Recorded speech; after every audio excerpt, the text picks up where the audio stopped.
ambitions at the highest possible level. Thank you. Merci.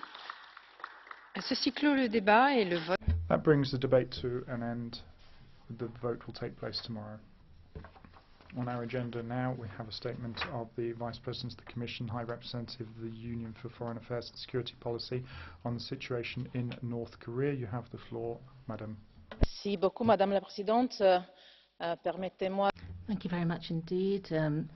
Madam President, may I congratulate the Estonian presidency for having taken the previous debate in my stead. For having the opportunity to debate an issue that has not been often on the agenda of our works here in the European Parliament, but has been very much at the centre of our European Union work in diplomatic terms in the last years. I would also like to start by thanking the UN Security Council and all its members for the new resolution on North Korea that was just adopted hours ago. I believe that in tough moments like this, and it is quite clear the level of threat that the region and the world are facing in this moment, in a moment like this, against the unprecedented threat posed by North Korea, only a united international community can help build effective solutions. And this is needed because we are still far from the goal of a complete, verifiable and irreversible denuclearisation of the Korean Peninsula. Yet the international community has done the right thing a few hours ago, strengthening the pressure on North Korea while calling at the same time for a peaceful solution of the crisis through a meaningful, credible political dialogue. Strengthening economic pressure, sanctions, and keeping the door of dialogue open. On the other way, as I said, encouraging a meaningful political, diplomatic solution, peaceful solution to this crisis. This is the way that the European Union has been advocating for in a very consistent manner all over the months that are behind us, with all our means, through the European members of the UN Security Council, in what has been a perfectly coordinated approach. We always highlight where member states differ or where the European Union is not united. Let me tell you, this has been an excellent exercise of unity of our member states and an excellent exercise of coordination of the European Union member states that are members of the Security Council, but also through our contacts with all our global partners and all our regional interlocutors.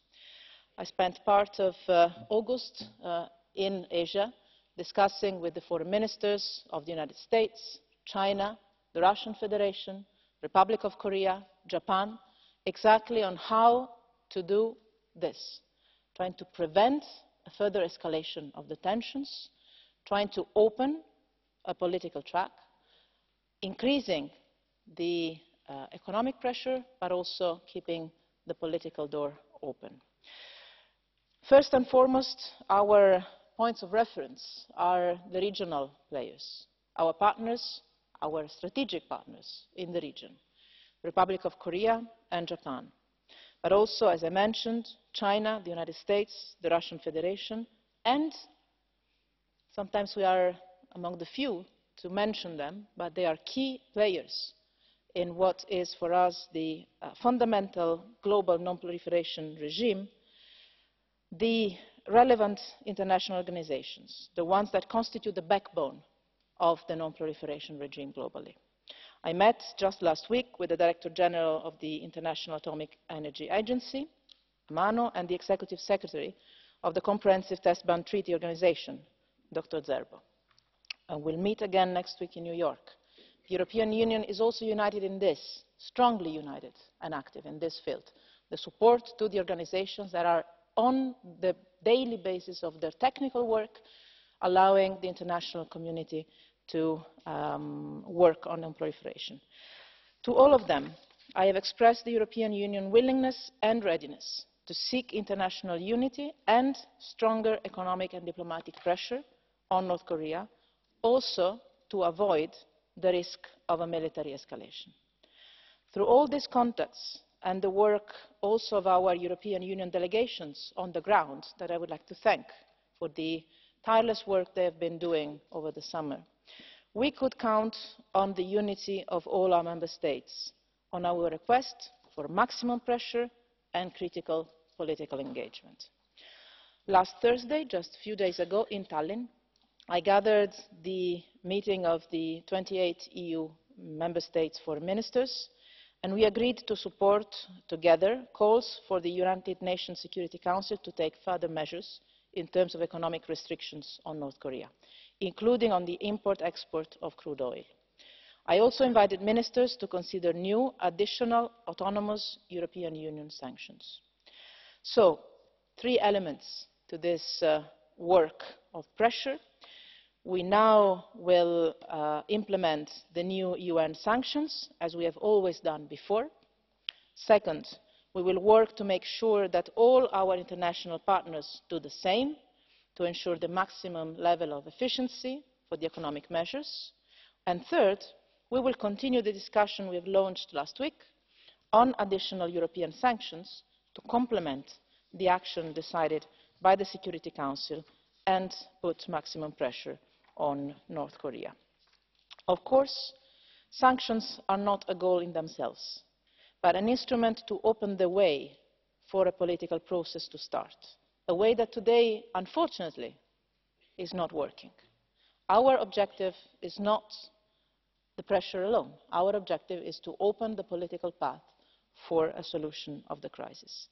And for us, for the Europeans, economic and diplomatic pressure are always aimed at opening channels for credible, meaningful and fruitful dialogue. Our goal of a denuclearized Korean peninsula can only be achieved through diplomatic and political means. There is no military way out of this crisis. We have said it loud in the European Union from the very beginning, and I was glad to see that the UN Security Council has reaffirmed this in its discussions and in its deliberations a few hours ago. An attack, a military attack, would be useless and harmful, as it could easily spiral into a large-scale conflict. The consequences would be totally unpredictable and certainly dramatic for the people of the Korean Peninsula, for the region and most likely for the entire world. We will continue to work to open a credible political path towards the denuclearization of the Korean Peninsula. It will be one of the core issues also of my agenda in New York next week at the UN General Assembly Ministerial Week, and to all my interlocutors I will express the EU unity, determination and readiness, first of all to assist our partners to ensure North Korea engages in a credible and meaningful process, in a credible and meaningful dialogue aimed at the peaceful, verifiable denuclearization of the peninsula. On top of that, we will also continue our work for non-proliferation worldwide. We believe this has to be part of the credible, united response the international community can put in place in these difficult months.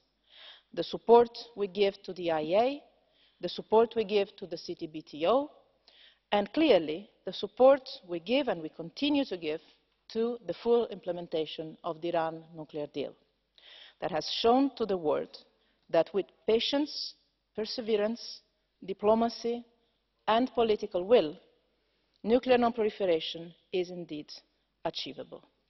Thank you.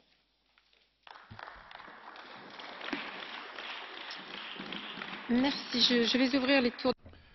Thank you. We'll start with the group's speakers. Mr. McALLISTER on behalf of the EPP first. 2 minutes. Madam President, ladies and gentlemen, dear colleagues, as we just heard, the recent developments in North Korea are very alarming. The latest nuclear threat, I guess we all agree, was another major provocation, and this is a huge threat not only to regional but to our international security. Moreover, it's also a direct and unacceptable violation of the country's international obligations. Colleagues, we should therefore welcome that the United Nations Security Council on Monday unanimously adopted a US-drafted resolution to impose new sanctions on the regime in Pyongyang. It is a strong message that the international community is not willing to accept a nuclear-armed North Korea. In my capacity as chair of the Foreign Affairs Committee, I participated in last week's EU Foreign Affairs meeting in Tallinn, chaired by Federica Mogherini.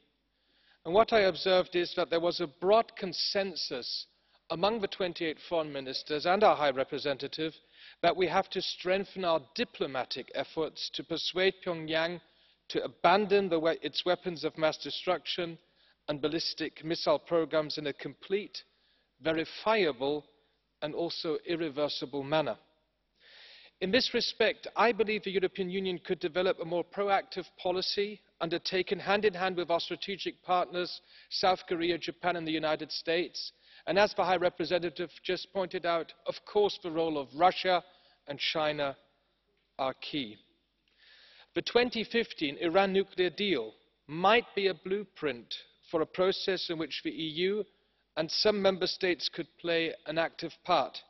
Therefore, I also welcome that Chancellor Angela Merkel has stepped forward to suggest a European and especially German participation in any future negotiations with North Korea.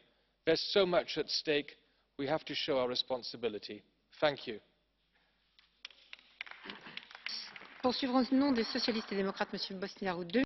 Mr. Boștinaru, 2 minutes on behalf of the Socialists and Democrats. Madame la Présidente, Madam High Representative Vice President Mogherini, we assist to a persistent provocations by North Korea and also to an increase in the tone and the statements of the various world actors. What the DPRK is doing is playing with fire, or I should say with nuclear fire, and we need to do everything we can to stop an escalation that can bring devastating consequences not only to the Korean Peninsula but also to the wider region and to the entire world. The latest test launched by North Korea against provocations against South Korea, against Japan, against United States are a clear and blatant violation of all UN Security Council resolutions. It is the time to put together all forces, both within and outside the UN Security Council. The S&D Group welcomes your effort to have a concerted approach, but regrets the reluctance of the UN Security Council to adopt yesterday heavier sanctions, including a ban on oil imports. The EU must take use of its diplomacy, as you rightly mentioned, to add additional economic pressure and autonomous sanctions against the regime in North Korea. At the same time, it's necessary to have a firm and convincing stance of regional actors like China and Russia, which are aware of the consequences they would face in the event of nuclear escalation, which obviously knows no border. We have the positive example of the cooperation on the Iranian nuclear deal, which was reached in different circumstances, but shows that by acting seriously and all together, the denuclearization of the Korean Peninsula can become a reality. Finally, let me add that today the priority is to solve the crisis, but that immediately after that will be to analyze how they manage in 2 years' time to advance technologically in that way. Thank you so much. Au nom du groupe ECR, Monsieur Deva. From the ECR, next, Mr. Deva for 2 minutes. Madam President, we sit today in a post-conflict parliament. Decades ago, we sat down, talked and found a way to peace and reconciliation in Europe. This is what the EU is about. In Asia, astonishingly, the Korean War is not over. For the last 64 years, we failed to get out of a state of war and sign a peace regime. Because security and prosperity in the EU is closely linked to peace in Asia, together we urgently need to bring the Korean Peninsula from an armistice into a post-conflict phase through a peace regime. Nuclear weapons are now a part of the Korean regime's self-identity. It considers them as essential to its survival. Not only as a deterrent weapons, it has learned a lesson from Gaddafi and Hussein, but also as legitimacy weapons. This must be made a transitional position, and denuclearization must remain our medium-term objective. Violations of the UN Security Council resolutions inevitably lead to sanctions. That is a given. Yet sanctions alone will not lead to denuclearization nor to peace. Sanctions must come with optimistic diplomacy. Optimistic diplomacy believes that we all want, including the North Koreans, to live in peaceful coexistence. I am now happy that President Moon, Chancellor Merkel and many European leaders recognize the importance of diplomacy, a course of action I have been urging for the past 3 years, having had 42 meetings with North Korean, South Korean, Chinese, American, Japanese. I congratulate Madam Mogherini on what she has been doing recently in Asia. My intention now is to go to North Korea in my private capacity, to listen in the pursuit of a peace regime to help the EU.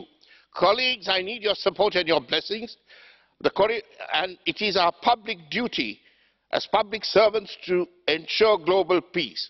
United, we must act.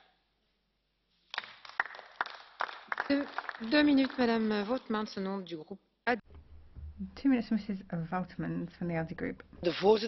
Thank you very much, Madam President. Madam High Representative, you all know for years now North Korea has been provoking the international community. We know that they are developing nuclear weapons, and we know that there are massive leaps forward being made in their tests of hydrogen bombs so that they can even get to America. We know that this conflict with North Korea and the US is getting more and more likely. If you just look at the character of the two leaders, one does one thing on social media, the other does something else on Twitter. It's flexing of muscles, which doesn't put us at ease. And every week I get, normal citizens writing to me who are really ill at ease. Is there going to be a new nuclear war, they ask? Are we going to have a third world war? What are you going to do about it in Europe to try and make sure that these two factions, and there are other countries of course, to try and resolve this conflict? And as you said, we're very pleased with the resolution from the UN Security Council, but it depends how well it's going to be implemented and how fast it's going to be implemented. And it's by that it stands or falls. Now, I've already said, looking at Iran, political will, tolerance, sticking to one's resolute goals, these are things that I'd like to see Europe adopt and have the patience and tolerance to deal with this crisis. Mrs. Mogherini, I think if we look back in time, everybody remembers the picture of the naked woman running from a nuclear explosion.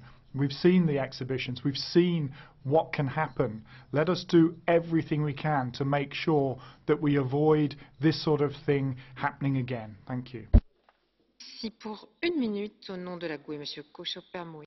1 minute, Mr. COUSO PERMUY for the GUE Group. Ante la escalada nuclear en la península. We firmly condemn the escalation on the Korean peninsula. That has always been the case. Independent of the actor, we deplore the escalation and increased nuclear armament in the world. We want to see peace and disarmament. We are constantly working for conventional disarmament as well as a non-proliferation and nuclear disarmament around the world. These types of weapons threaten the very existence of humanity. What is clear is there cannot be a military solution to this very serious crisis. The threat of nuclear war in Asia is simply not an option. We need to use tools of international politics. We can't have a military solution. It affects the most vulnerable. We very much regret the escalation in tone and threats from both sides. What we want to do is to reduce tension and lay the groundwork for negotiations within the UN framework. Any other solution would simply be irresponsible.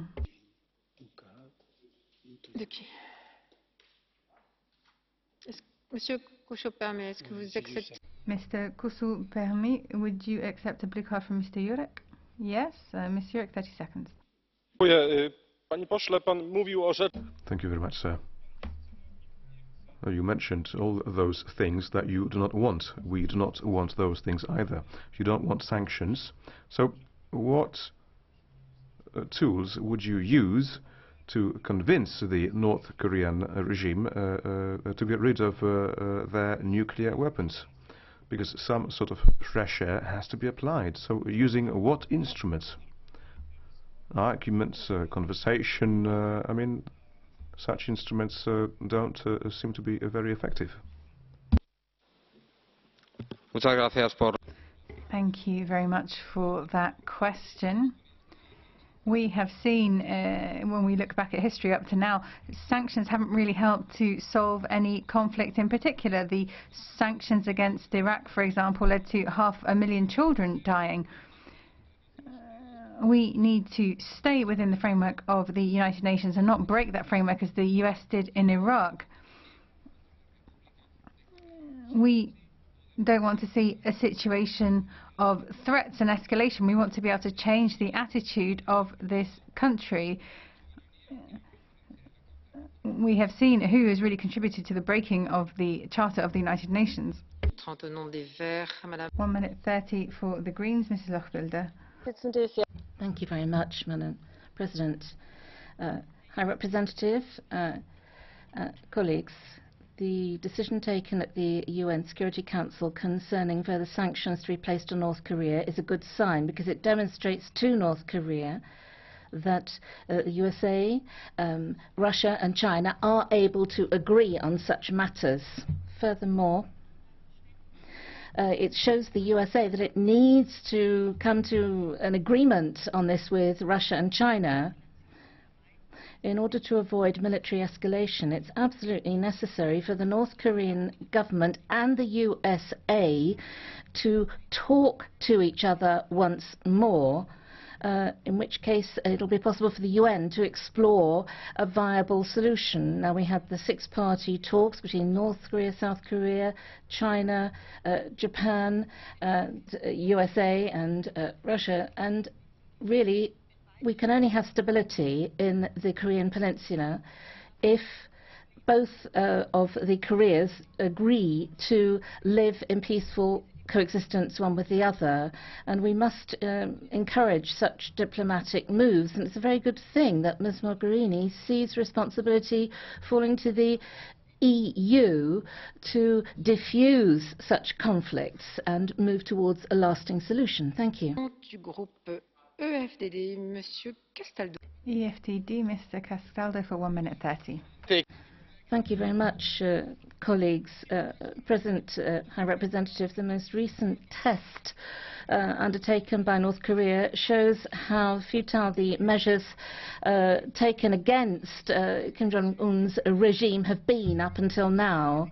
Now, if you pursue a military logic, then you'd be seeking to overturn the regime. And it seems to me that the main aim of North Korea is for the regime to survive at all costs. And therefore, I think we should stand back from seeking regime change, and we must perhaps look at stepping up the interruption from the chair. Thank you very much. I recognize that Kim Jong-un's provocative behavior simply confirms the level of threat regionally and internationally, but seeking a military solution, I think, would drag that region and the rest of the world into a tragic conflagration. I think it's absolutely vital that we have talks arranged in the same way as they were with Iran. We need to have positive involvement of Russia, but particularly of China too. And we must use our best efforts to avoid anyone manipulating this crisis to their advantage. Thinking of China, for example, we can't allow others to decide for us. Merci, Monsieur Castaldo. Vous avez été très. Thank you, Mr. Castaldo. You spoke extremely fast, a bit too fast, unfortunately. Then we have Mrs. ARNAUTU for the ENF 1 minute. Tout régime marxiste. Thank you. Any Marxist regime kills liberty, is perverted and is criminal by definition. Kim Jong-un is dangerous, but is he completely mad? Well, most regimes against the current world order has been overturned either by military intervention from outside, like Iraq or Libya, or by subversive internal conflicts, like the various revolutions of colour. The paranoid North Korea are indoctrinating our people and stopping them from any freedom of thought or expression. We thought only a nuclear weapon would be dissuasive enough to the US, who themselves have colossal military power. The bellicose NATO view is really why there is nuclear problems on the Korean Peninsula. So let us start by complaining against all imperialism, notably that imperialism that exists on the pretext of democracy. It's not through the armed attack that the USSR crumbled, but through the power of its people. Mr. Golnisch, 1 minute. Thank you very much. The situation in North Korea makes me think of 1914, when Germany entered into war because it was afraid of being attacked first by Russia and France. It is very possible, as President Putin said it and our previous speaker as well, that the North Korean regime could be a lot more rational than we believe it to be. Kim Jong-un has certainly looked at the examples of Iraq and Libya, after being disarmed by the Western world, were then attacked by the Western world. Perhaps he believes that having a nuclear weapon, therefore, is a form of life insurance. In this atmosphere of mutual distrust, it's important to support the proposal of Wang Yi, the Chinese foreign minister, who suggested in March of last year that North Korea suspend its nuclear program in exchange for an end of military maneuvers by the US in South Korea. So I don't really see the strategic interest of these maneuvers in South Korea. We had the UN representative at the EU, Nikki Haley, who talks about the situation with Russia and China and made a proposal, Madam Commissioner. PREDA, 1 minute 30. Mr. Preda, 1 minute 30. Yes, very briefly, Madam President. I first of all welcome the adoption of fresh sanctions by the United Nations Security Council. I think it's absolutely vital to send an unequivocal message to the North Korean regime. And we also find an absolute ban on the employment of North Korean posted workers. But I think we could have had even more robust measures taken. For example, a total ban on oil shipments to the country, and an absolute freezing of the assets of the North Korean leader and those close to him. It seems that despite all of this, Kim Jong-un is feeling absolutely confident and is not concerned about the consequences of his acts. And they're doing everything they can to ensure the survival of the regime. And you can see that there's a degree of duplicity demonstrated by China in its position of also supporting the North Korean regime and encouraging Kim Jong-un.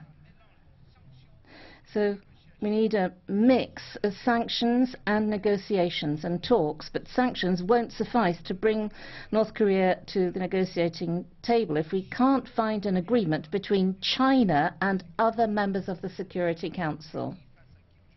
They have to stand united vis-à-vis Kim Jong-un. Mr. Freund, for 1 minute next. Madam President, let me just say that I'm very pleased with the resolution by the Security Council. It is a compromise, admittedly, but none of us would have liked the alternative, and that is ratcheting up the warmongering from both sides. We remember Donald Trump threatened fire and fury. What's then in it for us? I think we must grab the opportunity swiftly and offer a mediating role which the European Union can so uniquely play. We would be able to talk to all sides to deflate the tension, pointing our expertise as a valuable negotiator in the Iran nuclear crisis. So I appreciate the High Representative taking up the issue. I know you have a lot on your plate. But this is about as urgent as it gets. Thank you very much. Madame Fotyga. Mrs. Fotyga, next for 1 minute.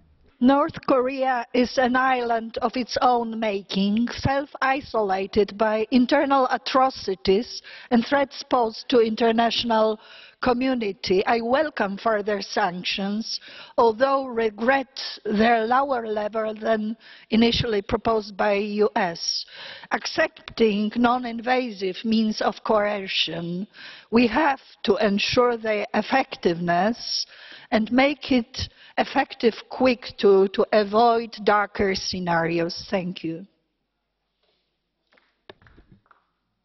Monsieur Paet. Mr. Paet, next for 1 minute. Thank you. The sanctions imposed by the United Nations is very necessary, but I agree with those who say that these sanctions should have been tougher, and therefore I support additional sanctions from the side of the European Union.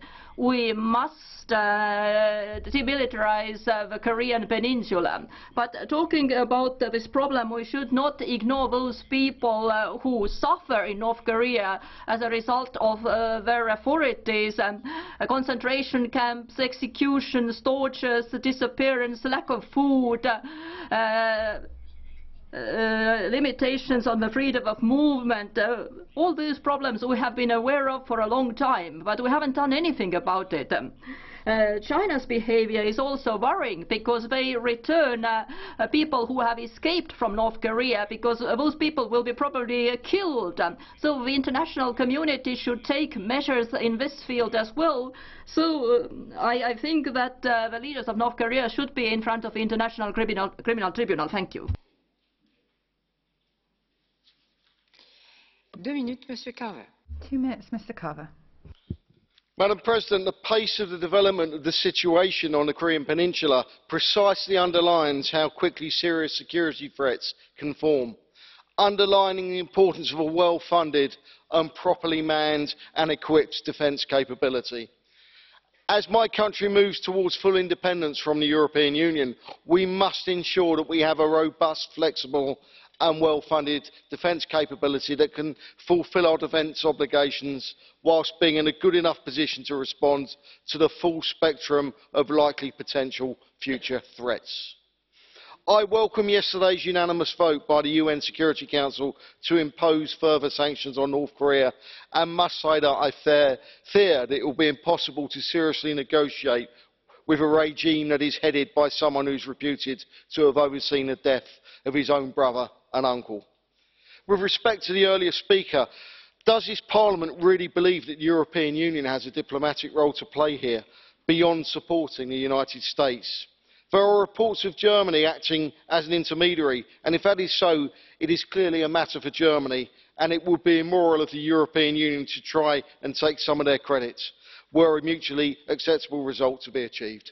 Thank you. Madame Atkinson, for 1 minute. Mrs. Atkinson, 1 minute. Sanctions against North Korea are just a public relations exercise to show that you're actually doing something. Sanctions harm the ordinary people. Kim Jong-un will let his people eat grass, but they won't turn away from him because he knows that they provide the security for them.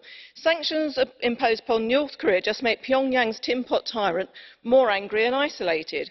As you know, North Korea will continue to export via front companies in China and Malaysia. So what can you do? It's China that holds the key to North Korea. North Korea is a client state. Therefore, penalising China, sanctions and restricting access to Western markets is really the key to denuclearisation of North Korea. At the same time, the West can protect itself against unfair trade, competition and dumping. And as you know, this is a view in the White House, and I think it's shared by Russia as well. So you should be listening to what those two states have to say on this. Thank you. Monsieur Salafranca, pour 1 minute 30. Mr. Salafranca, next for 1 minute 30. Micro, monsieur. Oui, señora alta representante, señorías. High Representative, ladies and gentlemen, when you have these long-range ballistic missiles with nuclear warheads 10 times more powerful than the Hiroshima bomb. That's no joke. This is a threat to peace and international security. This is perhaps not the time to ask ourselves how we got here, but how we can deal with the threat that now faces us. Mr. McAllister made a very interesting proposal based on experience with the negotiated solution in Iran. North Korea, I think, is impervious to economic sanctions. They seem to be immune to the suffering of their people. We saw that in the famine in the 90s when 3 million people died. The North Korean regime, paradoxically, has proliferation as a guarantee of its survival. But unfortunately, this time they have simply gone too far, and they are really calling into credibility their main partner, China. I would agree with the words of the High Representative. We have to avoid at any cost a nuclear escalation or conventional escalation as well. It's very important that we can help to contribute to stabilization in this region. I hope economic sanctions can be successful. What we need is a permanent solution based on dialogue so we can get results. I know the High Representative has experience in such negotiations, so I hope this avenue can be explored. Thank you very much. Pour 1 minute. Mr. CRISTEA for 1 minute. Micro, monsieur. Micro. Microphone, please. Please, microphone. Voilà. Yes. Thank you, Madam President. As many colleagues have underlined, with its latest decision, the UN Security Council has voted with unanimity for the strongest sanctions ever imposed on North Korea. I would focus on 3 elements which I believe are of even higher relevance than the sanctions themselves. First, the decision and unanimity reached in New York is even more important than the content of the decision. It is by itself a win for diplomatic multilateral efforts and international unity in the face of the North Korean threat. Second, the latest efforts show that the military option is not and should not be on the table, and that there is international commitment to find a peaceful collective solution. And third, we are facing not a regional but a global threat, an immediate threat not only for Asia but also for Europe, and this is why I'm happy that the EU, the High Representative, is fully engaged in this process. Ensuite, Madame McAvey pour 1 minute. Mrs. McAvey, 1 minute. Mulțumesc, doamna președintă. Doar în Thank you, Madam President. This year, 2017, North Korea has held more nuclear tests than over the last 20 years, and the most recent test is a message broadcast to the West, Europe, the US, but above all to China. China must not simply take this hands-off position when it comes to implementing sanctions against North Korea, or indeed other dictatorships. Now, Pyongyang has nuclear weapons, it appears, that's what it's moving towards. Then other dictators are likely to follow suit and the world will fall apart. Mr. Borghezio, 1 minute. The role of China has been highlighted by a number of speakers, but it's been really glossed over in what the High Representative said to us. That leads us to think that the weak role of foreign policy of the EU is even more diluted than usual. And clearly, China is key to this crisis, a crisis which runs the risk of spilling over into irreparable damage. And China has seen itself also as a possible victim of the nuclear aftermath of any attempt to remove Kim. Now, if there's a big diplomatic trade initiative taken, pursuing the Silk Road opportunities on offer, then I think they run into the problem of Kim. And I do think that the Chinese are very worried about the US presence in the Pacific. Kelam. Mr. Kelam, next 1 minute 30. Merci, Madame Mogherini.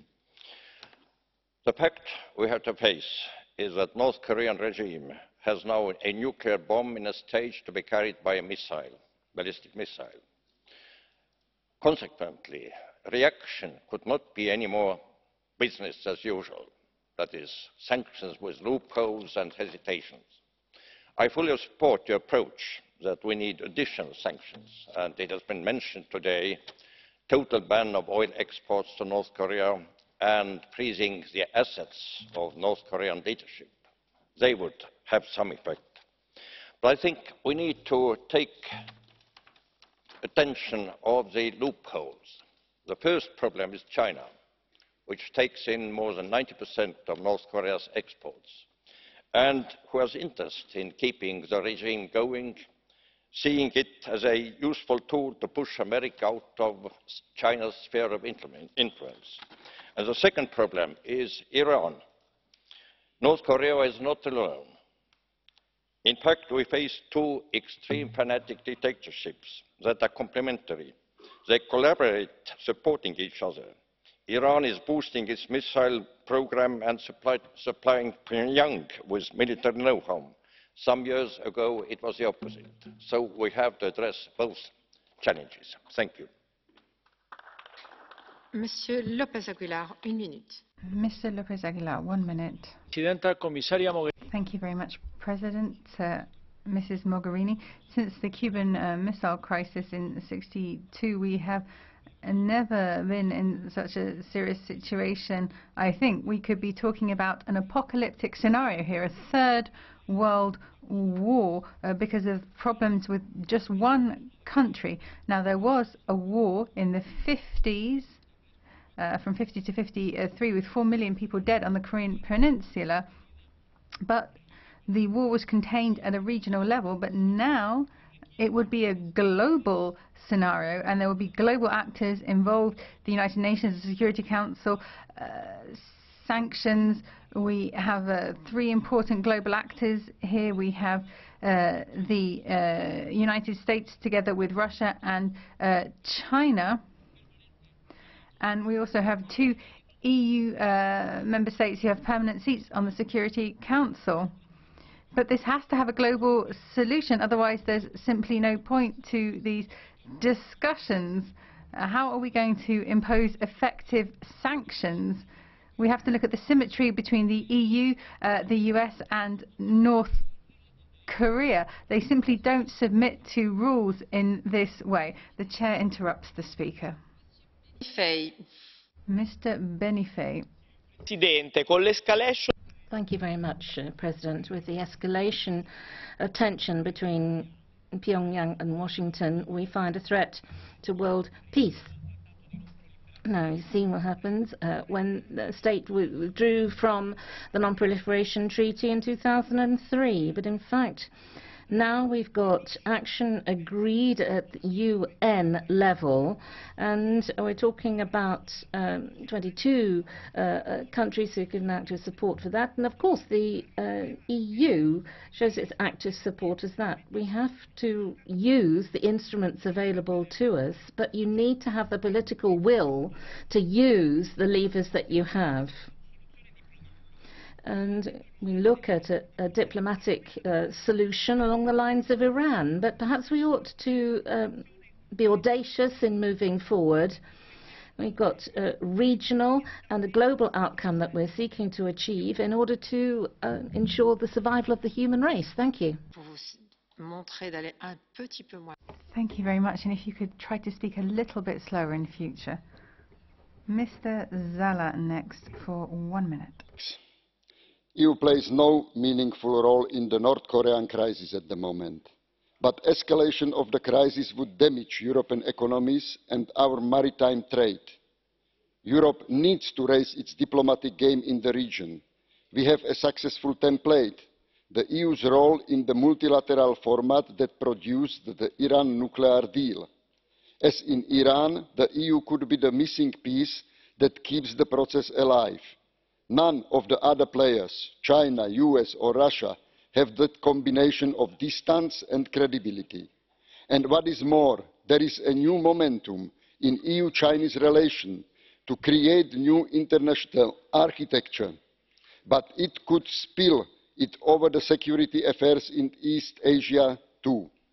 Trump's belligerence and domestic weakness limits American engagement in the diplomatic track on North Korea, and this creates a vacuum.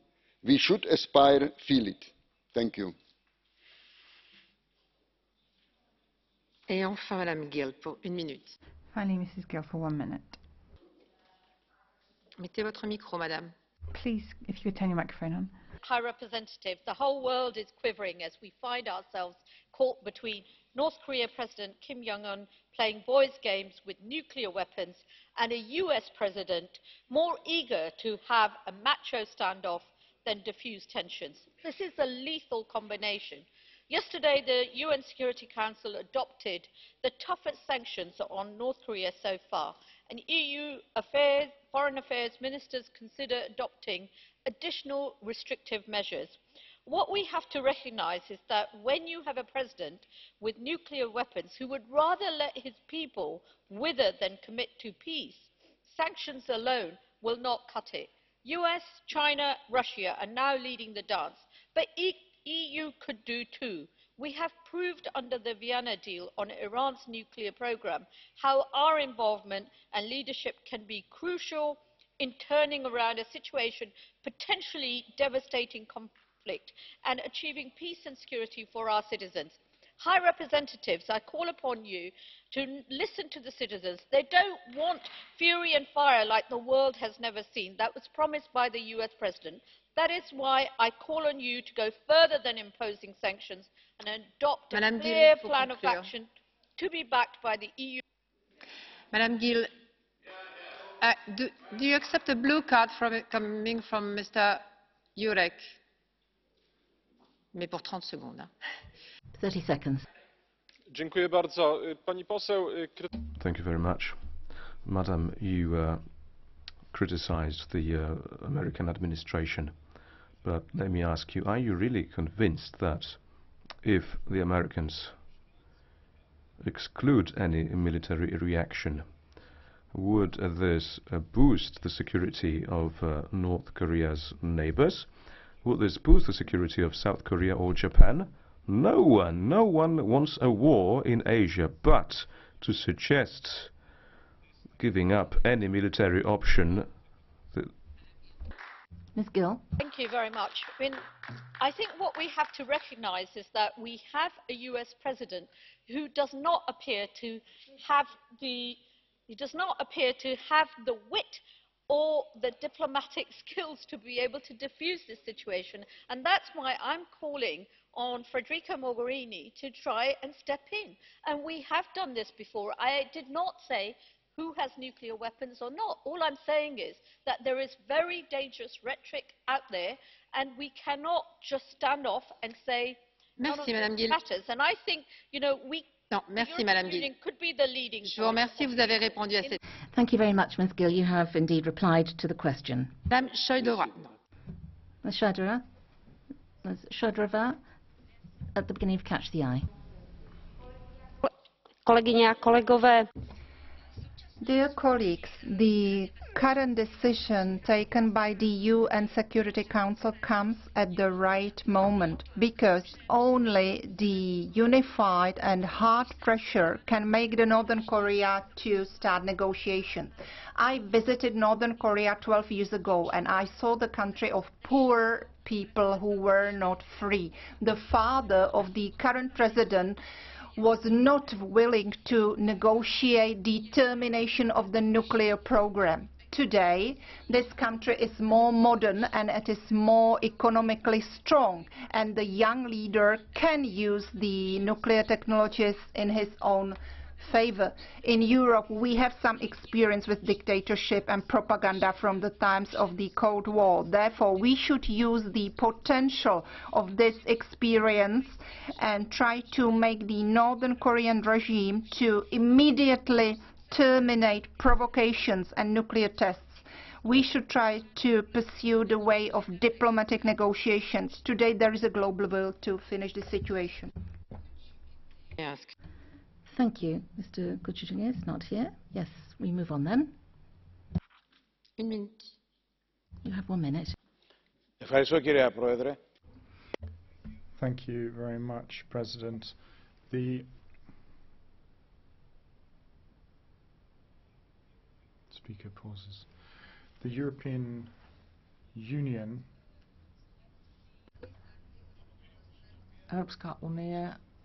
Οι κυρώσεις θα οδηγήσουν την Βόρειο Κορέα να εγκαταλείψει το πυρηνικό της πρόγραμμα. Εδώ και πολλά χρόνια η Κορέα με αργά και σταθερά και αποφασιστικά και αποτελεσματικά βήματα έχει κατορθώσει να δημιουργήσει μια πραγματική πυρηνική. Excusez-moi, monsieur, mais il semble qu'il manque une traduction en anglais, il me semble. Donc, Can you hear me now? c'est bon, vous pouvez poursuivre, monsieur. Yes, carry on. Should I start from the beginning? Εδώ και αρκετά χρόνια η Βόρειος.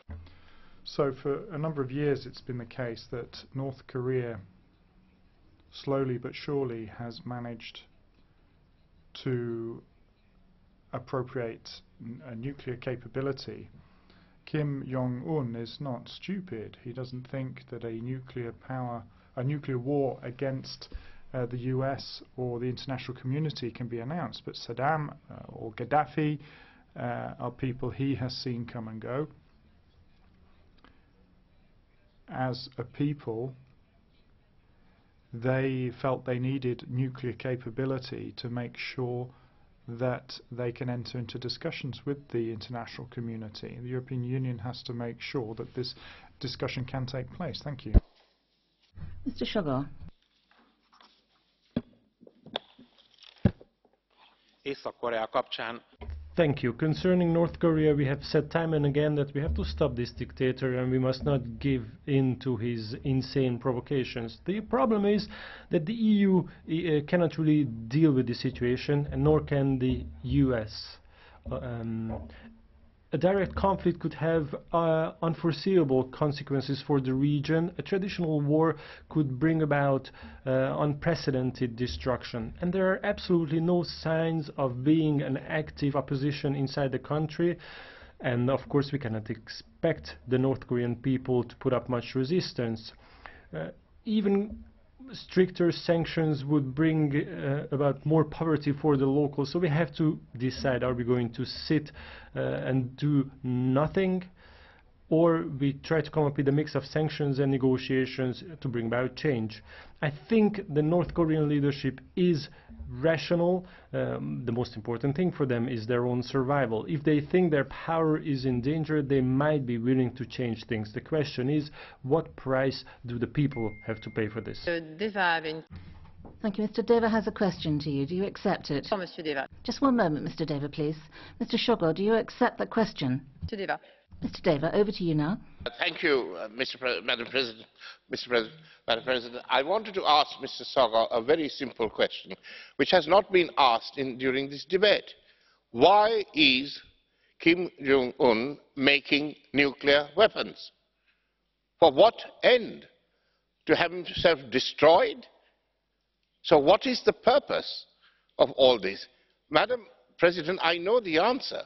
He wants to sit at a negotiating table and discuss a peace treaty.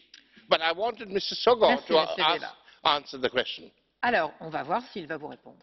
Well, we shall see whether that is the tenor of the reply. Mr. Szogor. Swear.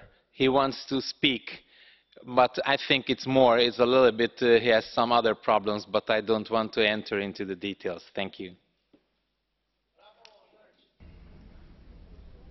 Merci. Nous avons conclu le catch. That concludes Catch the Eye, and we return to the High Representative, Ms. Mogherini, to conclude. Madame la Présidente. Thank you very much, Madam. See that there is broad support in this hemicycle for the approach the European Union has taken. And again, here I have to say the European Union approach that brings together our diplomatic service, the work we have been doing with the Member States in the relevant countries, in New York, and we will continue to do that. First of all, increasing the economic pressure. I've seen all of you are very much aware of the fact that when you do not have a situation where political will is expressed in a credible manner or in any way at all, there is the need for more pressure to be put on the economic and political side. And here the key is the unity of the international community. And this is why the vote in the UN Security Council yesterday night was so important, because it sent a message to North Korea that the unity of the international community, from China, that yes, indeed plays a crucial role, to the Russian Federation, to the United States, to the European Union, to all the other members of the UN Security Council, so the entire international community, is strongly investing in this path. More pressure to open diplomatic channels. North Korea has to feel the diplomatic pressure of a united international community. The European Union will now do two things. On the economic path, we will implement the UN Security Council resolutions, as we've always done, in the most strict and complete manner. We will also do a second thing that is very important, because as you know very well, the economic relations between the European Union and its member states on one side and the DPRK are not that relevant to have an economic impact that is, let's say, particularly impacting on the regime. We will work to make sure that others implement the UN Security Council resolutions, because some of you asked the crucial question that will probably come for later, but it's useful also to put it now on the table. How comes that we are today at a situation where we are in terms of developments in the PRK nuclear program under quite a severe regime of sanctions from the UN system? Here we have, together with our partners in the international community, a responsibility to work towards all third parties to make sure that the UN-based decisions, the UN Security Council sanctions, are implemented by all in the international scene. And third, as many of you supported, the work will go on in defining together in the European Union additional sanctions or additional autonomous measures that could complement the ones adopted by the Security Council. But I think that the message the UN Security Council sent powerfully yesterday night was also the choice of diplomacy and of the political way rather than the military escalation. And also on this, the international community was united. And also on this, the European Union brought its weight, its proposal. This was our line from the beginning. Economic pressure also as a way to prevent the risk of a military spiral. On the diplomatic side then, what are we going to do as European Union from today onwards? First of all, working to keep the international unity. This is essential. Many of you referred to the risk of having to face a third world war. Well, the unity of the international community, the unity of the P5, the unity of the UN Security Council is somehow the best guarantee we can have that that tension, that crisis will not develop in that direction. The UN system is our point of reference. We have to prove that we trust the UN system also for preventing major wars to happen. So first, we will continue to work with all, to keep the unity of the international community. And again, when I say all, I mention the United States, I mention Russia, I mention China, with whom we've been working very well in the past and with whom we have constantly in these months worked at my level with their foreign ministers in New York and locally to think together on how to open diplomatic channels. Not diplomatic channels, because diplomatic channels, including with the PRK, are open. We have 7 member states that have embassies in Pyongyang. We have humanitarian programs run by some member states in Pyongyang and in the PRK. When I say diplomatic channels, I mean a system of mediation of diplomatic talks that can guarantee a credible engagement, because talks for talks are not necessarily a good idea. What we need is to create the conditions in the international community with all our partners, including with the European Union, to create the conditions for credible and meaningful diplomatic negotiations. This is the second thing we will do: coordinate with our partners, starting from China, Russia, the United States, and our regional partners, the Republic of Korea, that needs to feel ownership and to lead the way somehow. The President has shown wisdom and determination, and I think we have somehow a privileged access and channel of exchange. We have regular contacts with the Foreign Minister, and again we will continue this very frequently, and with Japan, to make sure that there is a concerted, united understanding of how to best open this credible diplomatic path. Many of you referred to the experience, the knowledge that the European Union has in this kind of situations. We have obviously quite a deep knowledge and know-how and experience when it comes to nuclear negotiations, when it comes to nuclear negotiations linked to sanction regimes. We've been running the Iran negotiations for quite some years with a successful result. There, the unity of the international community was key, but there was another element there that was essential and that we do not have at the moment in the situation of the DPRK, which is the political will. You cannot mediate or offer the goodwill of an honest broker unless you see the real determination, the real political will to engage into a negotiation. That door, that little space, still needs to be open. And this is where we need the unity of the international community to push for that little space to be opened. Then we can definitely, yes, work for a diplomatic negotiation that might take a lot of time, but that is always possible. Again, I don't like particularly the parallels between the situation in Iran and in the DPRK. The political systems are very different, the histories are very different, the two countries are completely different. And I do not think it is a good service to the reality of history and of the current situation to make a parallel between the two. But for sure, yes, the competence, the know-how, the skills, the experience of the European Union in this field are ready to be used to accompany such a process, provided we start to see an opening in the political will to seriously engage to find a peaceful solution to this tension. Thank you.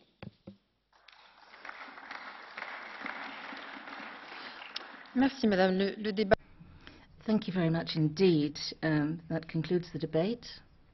But you have the floor again, because the next item of the agenda is now your statement on recent developments in migration.